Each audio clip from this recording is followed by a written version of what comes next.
If you've ever been told you're too sensitive, a crybaby, or that you need to toughen up, you're not alone. You might have felt isolated or believed there was something wrong with you, and it was a huge relief to finally understand why I felt different. Instead of struggling to keep up with others and wondering why it drained me more, I realized there was nothing wrong with me. I was just sensitive. I delved into understanding what it means to have this sensitivity and learned how to better care for myself, shifting from feeling overwhelmed to shaping my life in a way that suits me.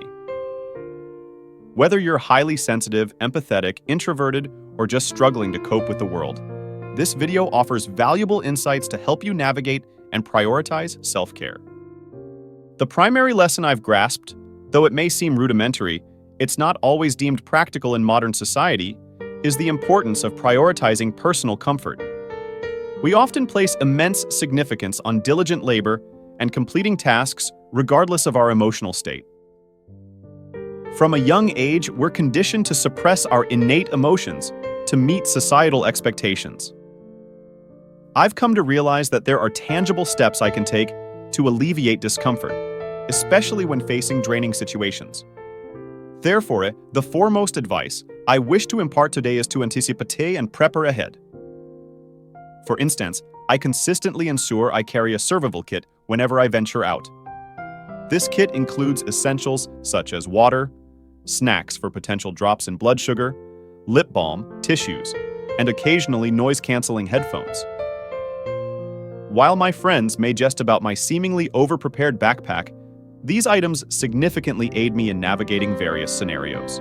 Another thing I do is arrive at least 30 minutes early for meetings or appointments. This may seem odd, but those 30 minutes allow me to adjust to my surroundings, cool down from my commute, have some water, and take a bathroom break if needed. It really helps me center myself before the meeting starts. Know your triggers, plan ahead, and take action beforehand so that you can make things more comfortable for yourself. You're not being pessimistic. You're perfectly entitled to practice self-preservation. The term sensitivity carries negative associations in contemporary society. Not everyone comprehends its complexities, and many fail to grasp that it's an inherent aspect of one's being, immutable even if desired otherwise. Consequently, well-meaning individuals may offer advice to toughen up or alter oneself, oblivious to the impracticality of such suggestions. It's all too easy to internalize societal pressures and lament one's sensitivity, questioning why conformity seems beyond reach. However, this self-criticism serves no purpose and is wholly unnecessary. Sensitivity entails a profound and intense experience of emotions, an innate trait unaffected by external influences. Scientific research confirms that sensitivity is ingrained from birth, resistant to change. Furthermore, sensitivity brings forth numerous advantages. Therefore, it's crucial not to squander energy attempting to alter one's fundamental nature or engaging in self-censure.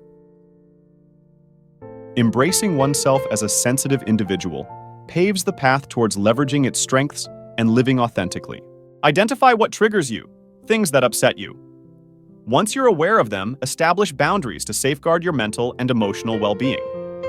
Sensitive individuals often react strongly to violence, sadness, and cruelty. Reflect on how consuming news or watching intense movies impacts your mood. Personally, loud noises drain my energy, so I make choices with this in mind, like taking quieter routes or suggesting daytime meetups instead of evening dinners. While you can't always control external factors, you can intentionally set boundaries around what affects you negatively. Sensitive people are highly empathetic, often absorbing the emotions of those around them. This constant emotional exchange can be draining. Recognize this and prioritize alone time to recharge. It's vital for everyone's mental health, especially for sensitive individuals, as it helps regulate emotions and calm the nervous system. If you often feel overwhelmed, increasing your alone time could be beneficial. Everyone needs self-care, and sensitive people need it too.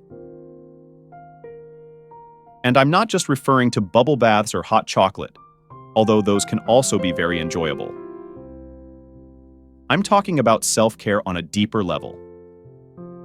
learn to engage in activities that help you feel your best. Do you need more sleep? Do you need to drink more water? Do you find solace in nature? Identify which activities help you transition from feeling overstimulated and drained to feeling at ease or comfortable. Taking the time to practice self-care isn't selfish or immature. It's a necessity for everyone. In my opinion, it takes a strong individual to consistently tend to their own needs in order to feel their best. I've learned that regular, gentle exercise is better for my body, health, and stamina than intense workouts. While high-intensity exercises may work for some, from my experience, sensitive individuals may benefit more from daily or almost daily gentle exercises. Intense workouts like insanity and spinning classes left me drained and exhausted for days afterward, regardless of how hard I tried to adapt. If you've faced similar challenges, prioritize frequent movement, such as daily walks or yoga. Remember to listen to your body and take breaks when needed. A good rule is to avoid activities today that you won't fully recover from by tomorrow, not just in exercise but in all areas of life. Research indicates that individuals with heightened sensitivity often require more sleep than their counterparts to maintain optimal functionality. The repercussions of sleep deprivation are particularly pronounced for us, impacting our performance significantly. I prioritize maintaining a consistent sleep routine, adhering to a set bedtime, and waking up at roughly the same time daily. This regularity is instrumental in promoting a sense of well-being and contentment within my body on a day-to-day basis. Before retiring for the night, I allocate time to engage in screen-free activities or indulge in a calming ritual, such as reading. A soothing cup of chamomile tea often accompanies this routine, complemented by ensuring that my sleeping environment is conducive to quality rest, cool and dimly lit. It's imperative to recognize that relaxation doesn't always equate to recharging. While unwinding on the sofa, with a Netflix binge may offer temporary pleasure, it may not fully rejuvenate you afterward. When I refer to rest, I emphasize the importance of deep relaxation and disengaging from electronic devices, opting instead for activities that truly revitalize the mind and body. And lastly, remember to take a moment to breathe. Your breath is a powerful tool that can improve your mental, physical, and emotional well-being. It's always there for you, ready to be utilized whenever you need it. Starting to breathe more deeply and fully doesn't require any financial investment, yet its benefits are invaluable. Personally, I've found that connecting with my breath is a valuable practice when I'm feeling overwhelmed or overstimulated. I simply focus on breathing deeper and fuller, directing my attention towards my abdomen instead of shallow breathing. Another technique I use is taking 3 deep breaths in, followed by a releasing exhale to alleviate stress. This simple yet effective grounding technique works wonders, providing instant relief. By centering your attention on your breath, you can quiet your busy mind, typical in sensitive individuals, and immerse yourself in the present moment, fostering a deeper connection with your body. So, whenever you feel the need, pause, slow down, and allow your breath to calm and soothe your nervous system. I hope you will find these tips as helpful as I have. I believe that sensitivity is a topic we need to talk about more, and I know the impact that resources like this video have had on me personally. So I hope to contribute to that conversation and spread the message. Therefore, if you like it, please like this video, subscribe to the channel, leave a comment below, and share this video with someone. Because all of these actions will help this video reach more people.